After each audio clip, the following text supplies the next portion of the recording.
नए अवसर में न्यू इंडिया बनाने के लिए, नए हिंदुस्तान को बनाने के लिए कोई कसर नहीं छोड़ेंगे।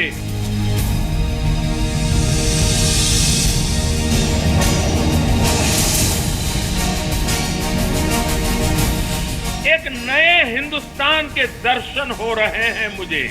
नए हिंदुस्तान की एक नई नींव के रूप में मैं देख रहा हूं। नौजवानों के सपनों का न्यू इंडिया।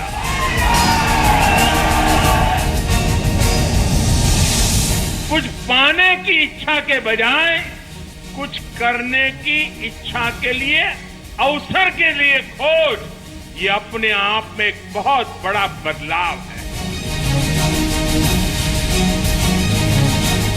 सरकार को कोई भेदभाव करने का हक नहीं है और न ही भारतीय जनता पार्टी ऐसे किसी हक को स्वीकार करती है।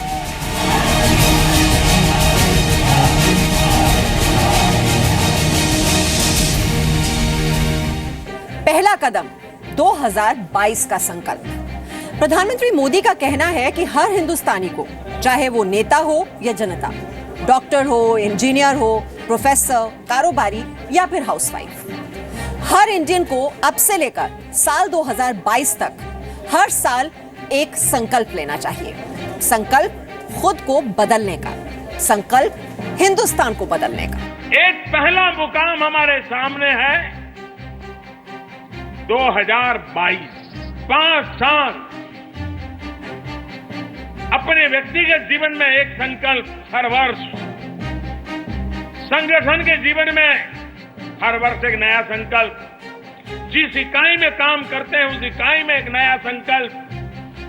2022 तक उसको पूरा करके रहेंगे। अगर देश में ये मूड बन जाए तो ये देश पीछे नहीं रहेगा, मैं विश्वास दिलाता हूं। हमने आम लोगों से पूछा कि आप देश के बदलाव के लिए क्या संकल्प लेना चाहते हैं। मैं संकल्प करूंगा कि हमारा भारत जो है वो साफ सुथरा हो। एक चीज़ करना चाहते हैं कि डिजिटल इंडिया बनना चाहिए। तो हम चाहते हैं कि जिस जगह पे ये चीज़ पहुंची नहीं है उस जगह पे ये चीज़ पहुंचाने की हमें कोशिश करनी चाहिए। हम सबको इनिशिएटिव लेना चाहिए, अपने देश को, अपने मोहल्ले को, अपनी जगह को जहां आप रहते हैं, कि वहां आप कुछ नया ऐसा क्या कर सकते हैं जो करने से आपके साथ साथ दूसरों को भी फायदा हो। प्रधानमंत्री ने कहा है इसलिए नहीं, या किसी राष्ट्रपति ने कहा है या किसी बड़े विद्वान ने कहा है इसलिए नहीं, ये संकल्प हर व्यक्ति को लेना चाहिए। एक्चुअली रिजोल्यूशन नहीं होना चाहिए, it has to be inbuilt character of yours. हम बदलेंगे तो हिंदुस्तान के लिए बदलेंगे, लेकिन सवाल ये कि ये बदलाव कितना आसान होगा। दूसरा कदम, नया करो, नया सीखो।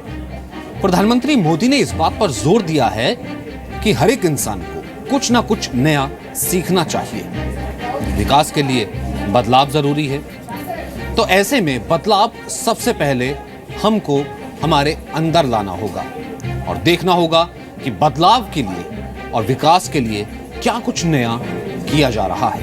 2022 के भारत के सपनों को पूरा करने के लिए 125 करोड़ देशवासियों में एक विकास का जो आंदोलन पैदा करना है, इस सपनों के लिए कुछ कर गुजरने की एक जो तैयारी करनी है, माहौल बनाना है, हर इंसान को जोड़ना है। नई चीज सीखनी पड़ेगी तो सीखेंगे, अच्छे इरादे से करेंगे, अच्छा करने का भरपूर प्रयास करेंगे। हमने आम लोगों से पूछा कि प्रधानमंत्री मोदी ने 2022 तक नया इंडिया बनाने की बात कही है, ऐसे में आप क्या नया सीखना या सिखाना चाहते हैं? कि 22 को नया इंडिया होगा, यानी कि 19 को तो मैं आ ही जाऊंगा, यानी कि ऐसी इतनी प्रगति करूंगा या तो इतनी डेवलपमेंट्स करूंगा कि 19 के चुनाव में मुद्दा ही नहीं रहेगा। डेवलपमेंट इतनी हो चुकी रहेगी कि I will not be required to campaign. जो भी कार्य करेंगे मन से करेंगे, तन से करेंगे तो जरूर इसमें इनको क्या है, कामयाबी हम सबको मिलेगी, जरूर मिलेगी। विकसित क्यों नहीं है? अगर हमें अपने देश को विकसित करना है तो पहले हमें अपना विकास करना पड़ेगा, सबको जागरूक करना पड़ेगा। टैक्स पे करने लगे लोग, तो एक सब में एक इस तरह का पॉजिटिव सोच आ गई है कि हमें ये करना ही करना है। देश का हर भारत, हर एक आदमी, हर एक बच्चा, हर एक जवान, हर एक माँ बहन उसको इस देश के साथ जुड़ना चाहिए। लोग अपनी जिम्मेदारियां समझें और उन पर अमल करें, बजाय ऐसे कि हमारे हक क्या हैं उसके लिए लड़ें। वो भी ठीक है, मगर सबसे पहले अपनी जिम्मेदारियां। संकल्प ये रहेगा कि जितना हो सके उतना क्लीन रखें अपनी सिटी को, क्योंकि सिटी को क्लीन रखेंगे फिर स्टेट क्लीन होगा, उससे हमारा कंट्री क्लीन होगा। वीकेंड में ऑफ होते हैं तो उनको थोड़ा एजुकेटेड करेंगे, उसके बाद देन स्कूल्स में जाके हम छोटा कैंप रख सकते हैं। ऐसे सिटी को ग्रीन और क्लीन रखने के लिए हम संकल्प लेना चाहेंगे। मेरी जो जिम्मेदारी है एज अ सिविलियन वो मैं ठीक तरह से निभा पाऊँ। पीएम ने नए हिंदुस्तान के लिए 2022 का लक्ष्य तय किया है। 2022 यानी कि आजादी के 75 साल। 75 साल आजादी के उसी वर्ष पूरे हो रहे हैं। तीसरा कदम, विकास और सिर्फ विकास। प्रधानमंत्री मोदी ने कहा है कि 5 राज्यों के चुनाव में जनता ने इस बार विकास के नाम पर ही वोट दिए हैं। ऐसा इसलिए क्योंकि इमोशनल बयानों का जमाना खत्म हो गया है और अब वोटर विकास की बात सुनना और समझना चाहता है। इस देश में इमोशनल इश्यूज पर, चुनावों पर वेव भी दिखाई दिए हैं, चुनाव के ऊपर उसका प्रभाव भी दिखाई दिया है। लेकिन इमोशनल इश्यूज के सिवाय विकास एक कठिन से कठिन मुद्दा होता है। चुनाव का बहुत मुश्किल मुद्दा होता है। सब राजनीतिक दल पिछले 50 साल से इन मुद्दों को लेकर के जाने से कतराते रहे हैं और कभी उपयोग भी किया है तो एक पासिंग रिमार्क के रूप में किया है। इस चुनाव का उस दृष्टि से भी मूल्यांकन होना बहुत जरूरी है। लेकिन सवाल उठता है कि क्या सचमुच सियासी बयानों में इमोशन का तड़का लगाने के दिन अब लग गए? जो पॉलिसियां वो दें उनको आगे बढ़ाना, जो जैसे उन्होंने आज तक इतने कदम उठाए हैं जिसमें नोटबंदी भी शामिल है, तो ये एक तरह से बहुत बड़ी चुनौती और रिस्पॉन्सिबिलिटी भी रहेगी कि प्रधानमंत्री जो कह रहे हैं वो परकोलेट हो नीचे ज़मीन पे और विकास सचमुच नजर आए। उसी से 2019 और उसके आगे की राजनीति तय होगी। 5 राज्यों के जो चुनावी नतीजे आए हैं उससे भी ये साफ हो गया है कि अब सबका साथ और सबका विकास राजनीति का एक सूत्र बन गया है। चौथा कदम, गरीब होगा लिस्ट में सबसे ऊपर। प्रधानमंत्री मोदी ने 2022 तक नया इंडिया बनाने की बात कही है और इसके लिए गरीबों को ज्यादा से ज्यादा अवसर देने पर जोर दिया है। ऐसा इसलिए क्योंकि पीएम का मानना है कि गरीब जब मिडिल क्लास में शामिल होगा तभी देश की ताकत बढ़ेगी। देश का गरीब भी आप कुछ दे दो, आप मुझे अच्छे लगोगे, इस मानसिकता को छोड़ चुका है। गरीब कहता है मैं अपने बलबूते पर आगे जाना चाहता हूं, आप मेरे लिए अवसर उपलब्ध करा दीजिए, मेहनत मैं करूंगा।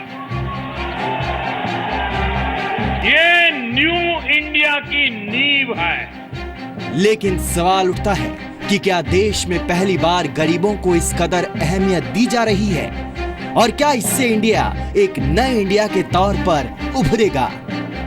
एक प्राइम मिनिस्टर के लिए तरक्की भी ज़रूरी है लेकिन सबको साथ लेकर चलना भी ज़रूरी है। तो उसके वाला जो बैगेज है बीजेपी के साथ, जो अभी हालिया जो यूपी की इलेक्शन मुहिम में जो देखा गया, जिस तरह की पोलराइजेशन की कोशिश की गई, मुझे लगता है कि प्राइम मिनिस्टर को उन चीज़ों से बालातर होना चाहिए। देश में गरीबी को लेकर के कई योजनाएं बनी, लेकिन गरीबी कम हुई या बढ़ी? सबसे अहम बात यह है कि लोगों में जागरूकता बढ़ रही है। पांचवा कदम मिडिल क्लास की अहमियत होगी। प्रधानमंत्री मोदी ने 2022 तक एक नया इंडिया बनाने की बात कही है और इसके लिए मिडिल क्लास पर जोर दिया है। प्रधानमंत्री मोदी का कहना है कि अगर हिंदुस्तान के मिडिल क्लास की तस्वीर बदलेगी तो हिंदुस्तान की तस्वीर खुद ब खुद निखर जाएगी।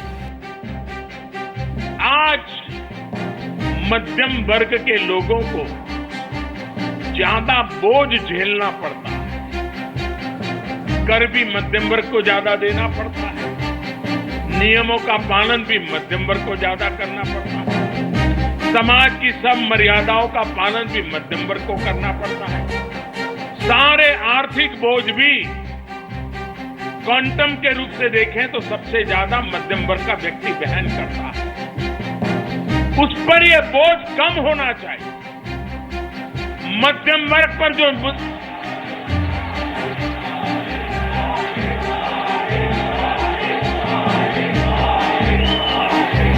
ये मध्यम वर्ग पर जो बोझ रहता है और उसके कारण उसके पास क्षमता भी है, तेज गति से जाने के लिए उसको किसी की मदद जरूरत नहीं है। सिर्फ वो इतना ही चाहता है कि रुकावटें दूर हो, वो दौड़ करके कुछ करने के लिए क्षमता रखता है। एक बार देश के गरीब के अंदर खुद का बोझ उठाने की ताकत आ जाएगी, इस देश के मध्यम वर्ग का बोझ पूरी तरह हट जाएगा। अर्थशास्त्र के इस रूप को मैं न्यू इंडिया में अनुभव कर रहा हूं और एक बार देश के गरीब की ताकत, देश के मध्यम वर्ग के सपने, इनको अगर मिला लें तो इस देश को दुनिया में नई ऊंचाइयों पर ले जाने से कोई रोक नहीं सकता। लेकिन हकीकत क्या है? मिडिल क्लास खुद क्या सोचता है? क्या उसके सपने पूरे हो रहे हैं? क्या मीडियम क्लास तरक्की कर रहा है? मिडिल क्लास में कुछ लोगों को फायदा हो रहा है, लेकिन काफी सारे लोग ऐसे हैं कि फायदा नहीं हो रहा। भारतीय मिडिल क्लास दुनिया में आबादी के हिसाब से सबसे अहम है और ये देश की आबादी का आधा हिस्सा भी है। छठा कदम, जनता जनार्दन के हित में देश हित। प्रधानमंत्री ने कहा है कि जनता ही जनार्दन है और जनता के मुद्दों को हल किया जाएगा, तभी एक नया हिंदुस्तान बनेगा। हम जितने नए अवसर मिलेंगे, हर नए अवसर में न्यू इंडिया बनाने के लिए, नए हिंदुस्तान को बनाने के लिए, न्यू हिंदुस्तान के लिए कोई कसर नहीं छोड़ेंगे। ये मैं देशवासियों को विश्वास देता हूँ। प्रधानमंत्री मोदी ने 2022 तक नया इंडिया बनाने की बात कह दी। प्रधानमंत्री ने फिर एक बार जनता को जनार्दन कहा है, लेकिन जनता क्या सोचती है? अगर हर कोई ये सोच लेकर आगे बढ़ेगा तो हिंदुस्तान का विकास होने से कोई रोक नहीं सकता और हिंदुस्तान का विकास होके ही रहेगा। करप्शन को थोड़ा कम करवाएं वो, और यूथ को अपने साथ लेके चले। जो भी उनके फैसले हों वो यूथ को मद्देनजर रख के बनाएं। एक प्रधानमंत्री ही काम करेगा तो देश आगे नहीं बढ़ेगा। जब तक ग्राउंड लेवल पे लोग काम नहीं करेंगे तब तक देश नहीं आगे बढ़ सकता। दुनिया तो भारत को एक बड़े बाजार के तौर पर देखती है, लेकिन यही बड़ा बाजार अपने देश में सुविधा और सम्मान कब पाएगा? क्या ये 5 सालों में मुमकिन होगा? सातवां कदम, बहुमत नहीं सर्वमत की बात। प्रधानमंत्री मोदी का कहना है कि चुनाव में भले ही जीत बहुमत के आधार पर होती है, लेकिन सत्ता की कामयाबी तभी होती है जब शासन सर्वमत से चले, यानी सबका साथ सबका विकास। लोकतंत्र में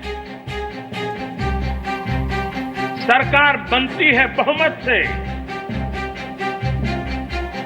लेकिन चलती है सर्वमत से।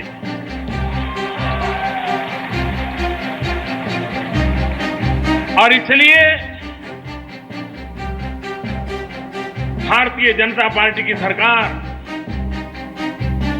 जिन्होंने वोट दिया है उनकी भी है, जिन्होंने वोट नहीं दिया उनकी भी है। जो साथ चले उनकी भी है, जो सामने रहे उनकी भी है। सरकार को कोई भेदभाव करने का हक नहीं है और न ही भारतीय जनता पार्टी ऐसे किसी हक को स्वीकार करती है। बहुमत या सर्वमत, क्या हमारी राजनीतिक पार्टियां इसी सोच के साथ काम करती हैं? जहां से एलपीजी का डायरेक्ट बेनिफिट ट्रांसफर है, गैस है सबके पास, ऐसी बहुत सारी चीजें गरीबों के लिए करेंगे और अगर उसका अमल ठीक से होगा तो नया इंडिया जरूर दिखेगा। 2022 आने में अभी 5 साल का वक्त है, लेकिन इन 5 सालों की मेहनत तब कामयाब होगी जब प्रधानमंत्री का संकल्प हकीकत में तब्दील होगा। 8वां कदम इरादा और परिश्रम। प्रधानमंत्री नरेंद्र मोदी का कहना है कि किसी भी काम को करते हुए आपका इरादा गलत नहीं होना चाहिए और ये बात जितना आम जनता पर लागू होती है उतना ही नेताओं, अफसरों और सरकार पर भी। हमसे गलती हो सकती है, लेकिन गलत इरादे से कोई काम नहीं करेंगे। हम परिश्रम की पराकाष्ठा करेंगे। परिश्रम की पराकाष्ठा करेंगे। हम जो कुछ भी करेंगे प्रामाणिकता के साथ करेंगे। क्या पब्लिक को भी यही लगता है कि ऐसी सोच के साथ अगले 5 साल में एक नया हिंदुस्तान बन जाएगा? अगर हम अच्छे से अच्छा कार्य करेंगे, परिश्रम पूरी तरह करेंगे, लोगों को पूरी तरह से जागरूक करेंगे और जो फैसिलिटी हमें चाहिए वो हमें अगर मिलेगी तो अवश्य ही हमारा भारत जो है बहुत अच्छा बनेगा। देश की जो भी मसले मसाइल है, चाहे वो डिफेंस के लिए, किसी भी मसले के लिए, वो उस पर पुरजोर से काम कर रहे हैं। नियत की बात सियासत में अक्सर नकारात्मक बहस का मुद्दा बनती है, तो क्या बदलते इंडिया के लिए नियत एक बड़ा मुद्दा बनेगी? 9वां कदम, सत्ता से अहंकार नहीं सेवा।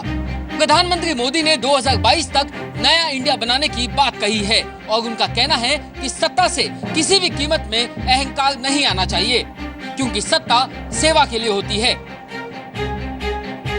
पेड़ भी हमें सिखाता है, पौधे भी हमें सिखाते हैं। कोई भी पेड़ कितना भी ऊंचा क्यों न हो, लेकिन जैसे ही फल लगते हैं वो झुकने लग जाता है।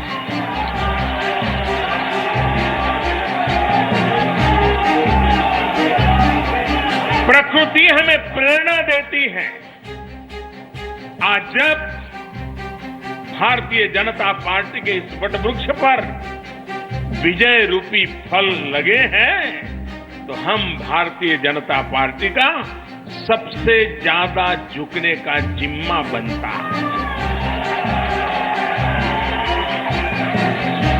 अधिक नम्र बनने का जिम्मा बनता है। सत्ता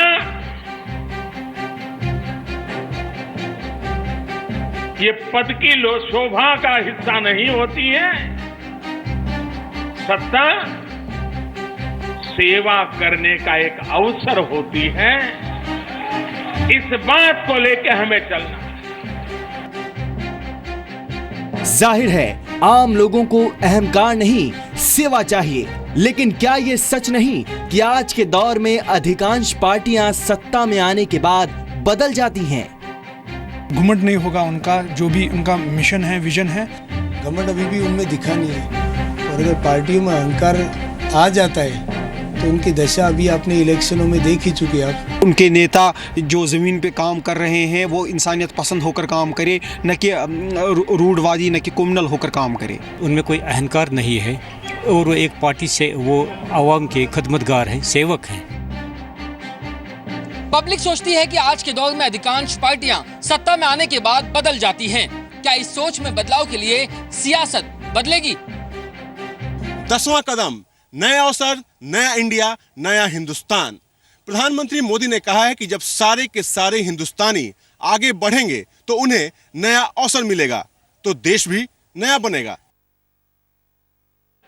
अभूतपूर्व रूप से जागरूक महिला समूहों का सपनों का न्यू इंडिया, ऐसा न्यू इंडिया जो देश के गरीबों में कुछ पाने की इच्छा के बजाय कुछ करने की इच्छा के लिए, अवसर के लिए खोज, ये अपने आप में एक बहुत बड़ा बदलाव है। सब लोगों की मानसिकता में भारत को बनाने की झिझक है, तो 100% 5 साल से पहले भी बन सकती है। और जो बेकारी निकल जाएगी तो एक नया इंडिया दिखाई रहा है। विकास तो होगा, अगर यूथ का विकास होगा तो ऑब्वियसली भारत का विकास तो होना ही है। बिल्कुल हमें उम्मीद है कि इंडिया बदलेगा। पीएम मानते हैं कि वर्क कल्चर में डिसिप्लिन जरूरी है और यही अनुशासन जिस दिन ईमानदारी से लागू हो जाएगा, ये देश पूरी तरह से बदल जाएगा।